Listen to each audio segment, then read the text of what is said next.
Bom dia, gente! Vamos para mais uma aula de história.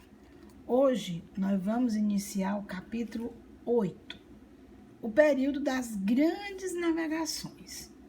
Vejam bem, hoje em dia, se alguém perguntar a vocês onde fica a China, o Peru, a África do Sul, você com certeza saberá responder e localizar estes países facilmente em um mapa mundi, não é verdade? No entanto, esse conhecimento geográfico nem sempre existiu. Ele é fruto de longos anos de estudo, de grandes viagens exploratórias. Por exemplo, até o século XIV, os europeus tinham um conhecimento geográfico bem pequeno, bem diferente daqueles que nós estamos acostumados, né? Então, eles conheciam o que, basicamente? A Europa, as proximidades do Mediterrâneo, o norte da África e as regiões asiáticas. Além disso, existia muito medo do desconhecido, porque existiam muitas histórias, né? Contava-se que o Oceano Atlântico abrigava monstros marinhos, as terras eram habitadas por seres assustadores. Enfim, essas narrativas, no início do século XV, no entanto, não assustaram os europeus que partiram para grandes viagens marítimas, né? Então vamos entender por que eles resolveram se aventurar. As grandes navegações foi o nome dado às viagens que os europeus fizeram entre 1400 e 1600, né? Por mares nunca antes navegados, né? Então, qual era o motivo? O interesse comercial e religioso. Os portugueses, né? Os portugueses e espanhóis, quer dizer, Portugal e Espanha, eles foram os primeiros países a se lançarem nesse movimento das grandes navegações no século XIV. Portugal em destaque. Por quê? Porque ele foi o pioneiro, né? Ele foi o primeiro país a se destacar no movimento das grandes navegações, né? Então, a gente vai ver o quê? Este, para conhecimento de vocês, era o mapa utilizado pelos navegadores europeus no século XIV. Esse mapa foi feito por Ptolomeu, geógrafo e astrônomo. Quer dizer, esse era o mundo conhecido que eles tinham, né? As únicas terras e os mares eram o Mediterrâneo, né? Era a Ásia que eles conheciam, o norte da África e a Europa. Que motivos, então, levaram a esses navegadores se aventurar num oceano, em mares, que existiam histórias, digamos assim, tenebrosas, de monstros, né? Por que eles haviam de se aventurar a navegar nessas águas? Em busca de uma nova rota marítima para o Oriente. Mas por que uma nova rota marítima? Porque Constantinopla foi tomada pelos turcos e fechou a porta de entrada dos europeus para a Índia. Dificultou a aquisição dessas especiarias, pimenta, noz moscada, gengibre. Então, esses seriam os fatores que contribuíram para que os europeus iniciassem essas grandes navegações. As minas de metais preciosos estavam esgotadas, né? Então era necessário obter ouro e prata de outras regiões. E esse crescimento, o crescimento das cidades, as intensificações de produção de manufatura, tudo isso exigiu que ampliasse-se os mercados consumidores de produtos europeus. E também as práticas mercantilistas, né? Que estimulavam a expansão marítima. Afinal de contas, a conquista de novas áreas, né, para o comércio era fundamental para poder manter um equilíbrio na balança comercial, que era muito favorável aos reinos. Então, assim, eles se aventuraram, né? A exploração do Atlântico, do Índico, do Pacífico permitiu que a Europa articulasse, né, com uma grande rede de negociantes mundiais.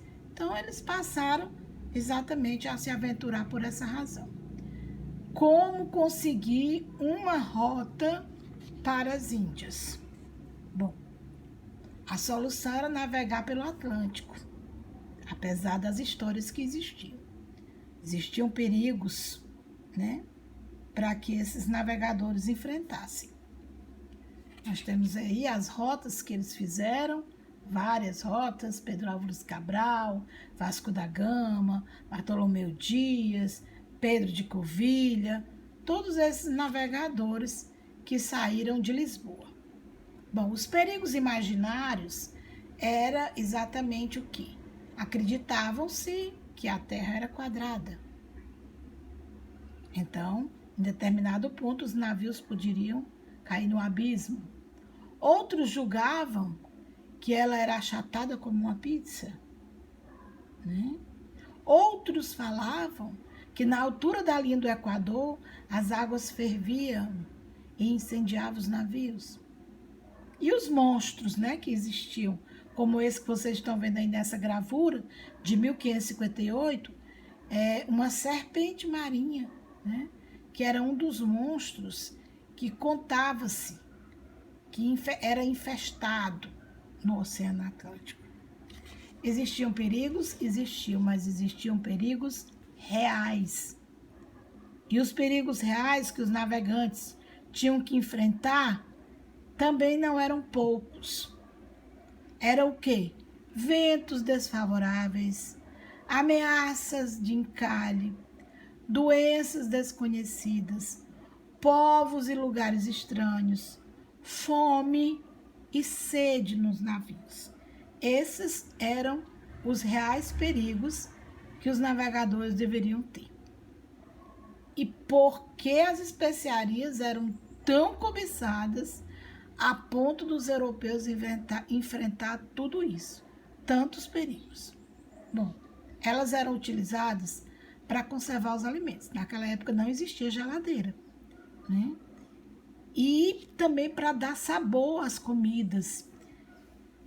E mais ainda, buscá-las dava muito lucro, lucros astronômicos. Então, portanto, valia a pena enfrentar os perigos, né? Então, Portugal vai ser o pioneiro, né? Foi o primeiro a conquistar os mares. País que se lançou às grandes navegações. Mas por que será que Portugal fez isso? Posição geográfica do país: excelente. Uma burguesia aliada ao rei, disposta a investir no comércio marítimo. Tinha-se dinheiro para custear as navegações. Possuía uma escola de navegação. A escola de Sagres. Não eram todos os países que tinham uma escola de navegação. Tinham técnicas, tinha conhecimento. Tinha bússola, tinha astrolábio, tinha mapas. E ainda eles criaram as caravelas. Então, astrolábio, bússola, caravelas, tudo isso favorecia os portugueses. Qual era o objetivo da expansão marítima de Portugal? Primeiro, a busca de novas minas. Como a gente já falou, as minas na Europa estavam exaurindo-se. Então, eles buscavam ouro, buscavam pratas, né? Além disso, eles queriam expandir a fé católica. Com a questão da reforma protestante, muitos adeptos estavam aderindo ao luteranismo. Então a Igreja Católica estava preocupada, né? Queriam enviar os seus padres, né? Para poder expandir a fé católica em outros lugares. E a busca por especiarias e artigos de luxo. E também novas terras, né? Naquela época, terras era quem dava riqueza ao reino. Qual era a proposta de Portugal? A proposta dele era um ciclo oriental das navegações. Como eles chegariam às Índias? Navegando sempre pelo Oriente. Contornava a África, até então desconhecida. Navegava pelo Oriente, contornava-se a África, que não era conhecida, e chegava-se às Índias. Essa era a proposta portuguesa. Portugal finalmente chegou à Índia e também chegou à América, né? Nós vimos que Vasco da Gama chegou às Índias. O navegador português conseguiu chegar às Índias em 1498, 2 anos antes de chegar no Brasil. Então ele se tornou o primeiro grande herói lusitano moderno. E com esta descoberta, então, Portugal tornou-se a maior potência comercial de sua época.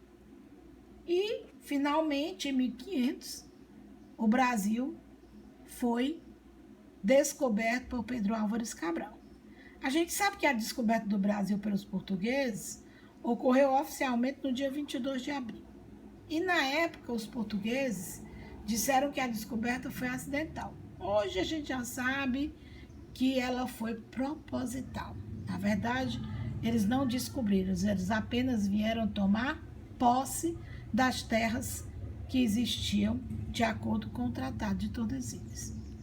Bom, os portugueses eles se aventuraram em muitas rotas, né? A expansão marítima, a expansão ultramarina portuguesa foi muito grande, né?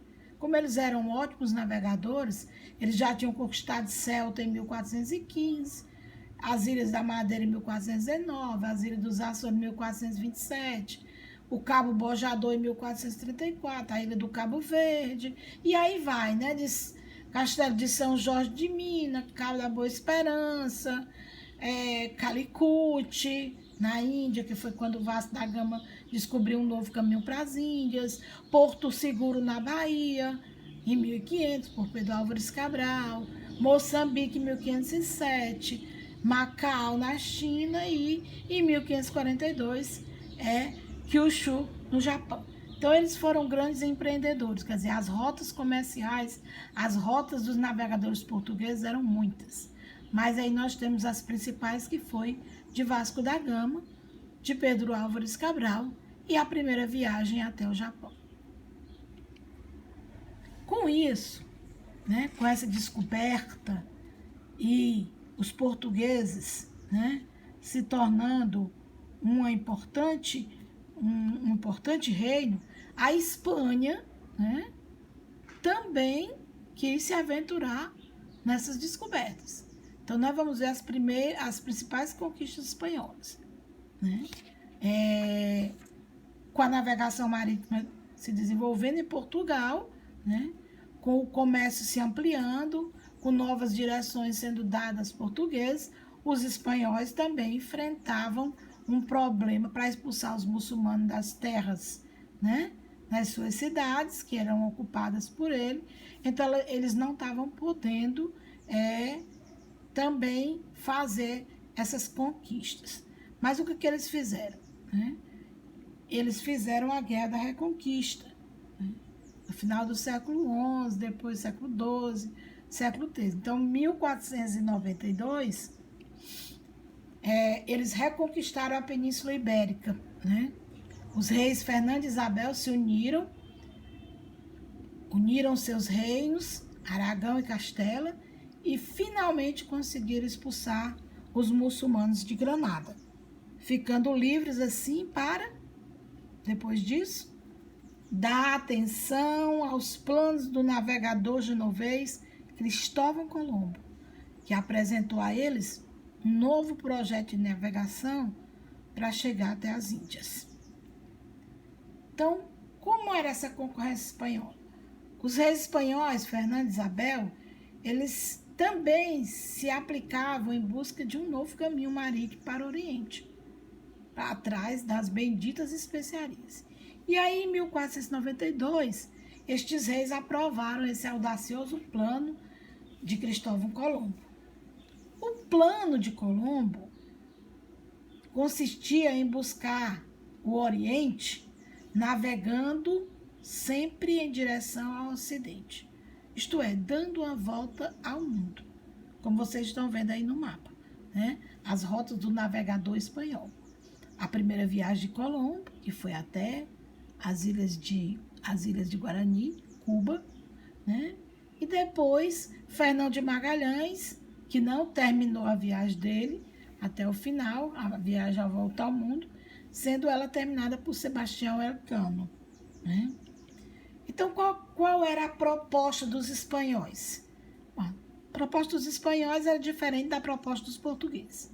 O ciclo ocidental das navegações deles era chegar às Índias navegando sempre em sentido contrário, pelo Ocidente. Isso é, dando a volta ao mundo. Só que eles não contavam que no meio do caminho eles iam encontrar a América. Então, Colombo saiu do porto de Palos com 3 caravelas, as famosas Santa Maria Pintainina. E depois de velejar cerca de 2 meses, embalado por fortes ventos favoráveis, ele teve uma grata surpresa. Encontrou um continente novo para os europeus, a América. E por que não é Colômbia? Bom, em 1492, o navegador genovês Cristóvão Colombo, financiado pela rainha Isabel de Castela da Espanha, chegou à América navegando para o oeste. Ele acreditava que a Terra era redonda. Ele não era como os outros que acreditavam que ela era quadrada. Ele acreditava que ela era redonda. E que navegando em linha reta, se daria a volta ao mundo e finalmente chegaria às Índias. Ao chegar na América, ele deu com os seus habitantes. E por isso, erroneamente, o nome de índios, né, foi dado aos nativos daquela nova terra, porque Colombo acreditou ter atingido o seu objetivo, ou seja, ter chegado às Índias. Colombo morreu sem saber que tinha encontrado um novo continente, porque essa não foi a única viagem dele, ele fez mais outras 2, mas ele não sabia que era um continente novo. Então ele morreu sem saber que tinha encontrado um novo continente. Então aí nós temos a imagem de Colombo e os homens de sua tripulação que descobriram a América em 1492, mas pensavam ter chegado às Índias. E por isso, erroneamente, o povo que aqui vivia foram denominados índios. Aí nós temos aí, o dia era 12 de outubro, né, de 1492, mas como pensou ter chegado às Índias, chamou de índios os diferentes povos que habitavam nessas terras e que haviam milhares de anos. Finalmente, Américo Vespúcio foi o navegador e cartógrafo que descobriu que aquelas terras que tinham sido encontradas por Colombo fazia parte era de um novo continente. Sendo assim, a este continente foi dado o nome de América, porque ele finalmente foi quem descobriu que se tratava de um novo continente. O Tratado de Tordesilhas. Bom, nós temos aí um acordo que dividiu o mundo. De um lado, Portugal e o seu império colonial até 1580, do outro, a Espanha e o seu império colonial até 1580. Vejam bem, por que foi necessário esse Tratado de Tordesilhas? Vamos ver. A disputa entre os países ibéricos, Espanha e Portugal, foi encaminhada até o Papa Alexandre VI, que em maio de 1493, ele expediu uma bula interquera, né? Interquetera.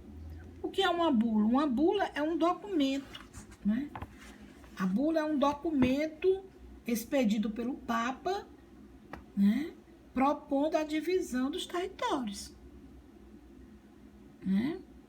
Então, por essa bula, a Espanha ficava com a posse de terras situadas a ocidente de uma linha meridiana imaginária, traçada de polo a polo, a 100 léguas da ilha de Cabo Verde e Açores.